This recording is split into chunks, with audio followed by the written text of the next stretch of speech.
میں اہل سنت بھائیوں سے مخاطب ہوں. آپ کو کہا جائے گا کہ آپ امام بارگاہوں میں نہ جائیں، آپ ماتمی جلوس کو نہ دیکھیں. یقین کیجئے میں آپ سے شیعہ قوم کا ایک ادنا سا خطیب اور ذاکر ہونے کی حیثیت سے گزارش کروں گا، آپ ماتم نہیں کرنا چاہتے آپ نہ کریں.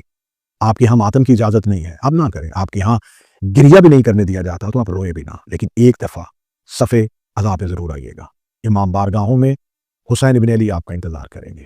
اگر آپ اپنے محلے میں ہونے والے کسی بھی غیر مسلم کے یہاں بھی اس لیے چلے جاتے ہیں کہ بے شک ان سے ہمارا مذہب نہیں ملتا، لیکن ہمارا علاقہ ایک ہے، حسین ابن علی سے تو آپ کا ایک رشتہ ایسا ہے کہ وہ جس کا نواسا ہے آپ اسی کا کلمہ پڑھتے ہیں. آپ بلا تفریق مذہب و ملت مجالس میں شریک رہیں، غم حضرت امام حسین علیہ السلام کو سمجھیں، مقصد حسین ابن علی کو سمجھیں.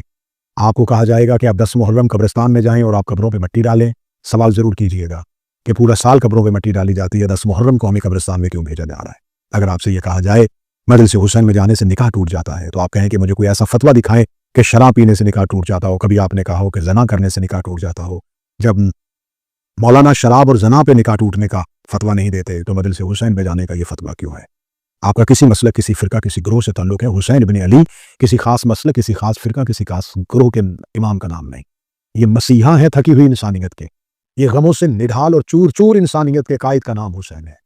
یہ پہلا انقلاب کا وہ بانی ہے جس کا انقلاب آج بھی سر چڑھ کے بول رہا ہے. آج بھی ہر دنیا کا مظلوم یہ چاہتا ہے کہ اس کے امام کا نام حسین ہو، اور ہر دنیا کا ظالم جو ہے اس کا سربراہ یزید ہے. اگر آج پوری دنیا میں، آج خطے میں تبدیلیاں ہو رہی ہیں، اگر آپ آج کسی بھی ظالم کا انکار کرنا چاہتے ہیں، کسی بھی مظلوم کی حمایت کرنا چاہتے ہیں، تو آپ کو حسین ابن علی کے کیمپ میں آنا پڑے گا.